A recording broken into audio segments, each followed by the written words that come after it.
Well, hey there, YouTube. AG Ender coming to you from the shed, back for part 2 of beginning pouring. Again, like I said in the first video, these are my methods. They may not work for you. They may work for you, or you may need to combine methods you've seen others use with mine and make it work for you. Everyone's got their own in the end.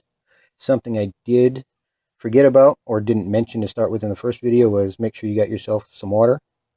Nice steel bucket of water or a pot of water, something to cool your silver in afterwards. We're going to pour here, do a small pour and show you my method for doing that. First thing you're going to want to do, especially with this mold, is going to be a Zelda shield, so it's got some detail. You want to heat that up first, because if you don't, you might crack the mold, or the silver gets stuck inside some of these molds with bigger, deeper lines or more design, more detail, and then they crack and then they're gone. So you want to make sure to heat up the mold. So while the mold's heating up here, I'll get the silver heated up. You see I've got the silver in the dish here already. That is still hot, so I'm not going to grab it and take it out. But you just turn this on low. It doesn't have to be full blast. You just want to get it nice and warm. The silver, though, you want it all the way up.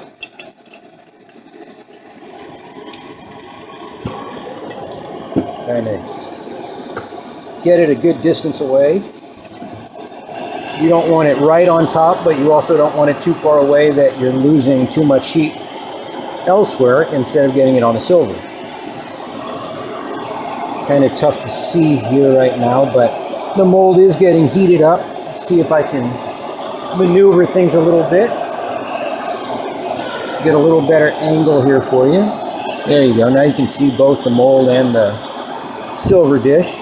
It is tough with the lighting, but the silver, you'll see it start to glow and then kind of gloss over, and then it just melts down. So while that's waiting, I'm going to pause the video. There's not much to see here. I'm just heating up the mold and heating up the silver. Once the silver starts to cool up a little bit, I'll start to show you a little bit more. So hang tight. I will see you in just a second. So you can see here now, the silver is starting to get melted. It's nowhere near ready yet. I just wanted to show you kind of what it looks like in between. So I will come right back when it's just about ready to pour and show you how that looks, and show you what I was talking about the flux that builds up on top. So I will see you in a moment. Liquid now, and you see here, it flows pretty good, and you kind of swish it around. And you want to do that some, because you want to get the excess flux off the top. I don't know, let me see. There you go, you can kind of see the little bubbles in there. That is the excess flux. It just builds up. It's nothing necessarily bad. You can remove that a couple of different ways. I'll get to that later on. But we're just about ready to pour here. Like I said, you can use this carbon stick here and kind of brush off that excess. I did probably put a little bit too much in this dish when I was getting it prepared. And you can either leave this torch on. I'm going to turn it off. It will help, especially in bigger bars, to get your pouring lines how you want them. But I don't need too many lines, and I can kind of control it with the torch in my hand. So let's get a pour going and show you that.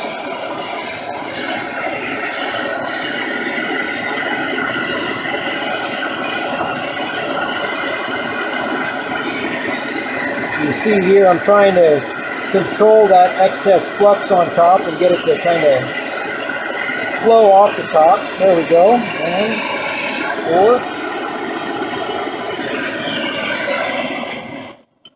I did get a little bit of spot there on top, which I will probably re-pour this one so I can get rid of that excess flux. But the next thing you want to have is a pair of pliers, vice grip, channel lock, something that you can hold that mold with, because it's going to be pretty hot and you definitely don't want to pick it up.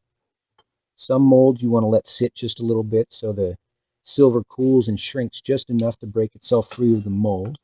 This mold usually comes apart pretty well. You can actually hear it there. It's loose. So you take it, dump it in the water, and this one's small enough you can pretty much grab it right away. Other cores that are bigger, once you get 4, 5, 6 ounces, they stay pretty warm for a while. So let me turn the light off. A little bit too much glare there. And here's how it turned out. Like I said, there's a couple spots. One spot there that has a little bit too much of that flux on it. I don't like to have too much on there. A little bit here on the corner. You can use just regular vinegar, white vinegar, to get that off. Let it soak in there for a while. You can also use like a muriatic acid. Of course, acids you want to be careful with, but there are ways to chemically get that to come off. It doesn't hurt the silver at all in the vinegar or in the acid, but you can use whatever method you want. You can also polish it off or tumble it off if you have a tumbler to put it in. But that's that. That is the next step of pouring. So I did decide to re-pour that piece, and I wanted to show you that. I zoomed in a little bit, hopefully get you a little closer view. But we've got the silver ready to pour here. Try and get a little more of that flux off the top.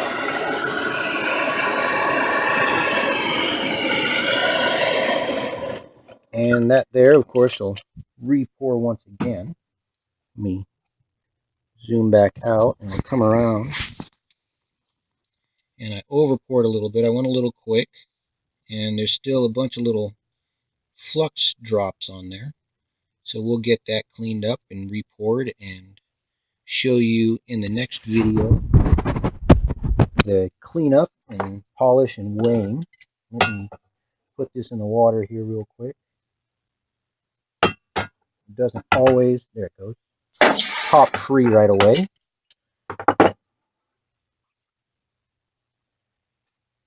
And you can see the over pour.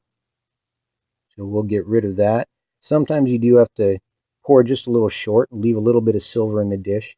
That will help remove some of these extra little bits of flux. If you short pour, it stays in the dish instead of coming out with it. So there's that. But for now, that will do it. I will see you on the next step. Thank you for stopping by. Likes, shares, comments, subscriptions, it's all appreciated. Without those of you out there, I wouldn't be doing what I'm doing here. So, AGN is signing off. I will see you on the next one.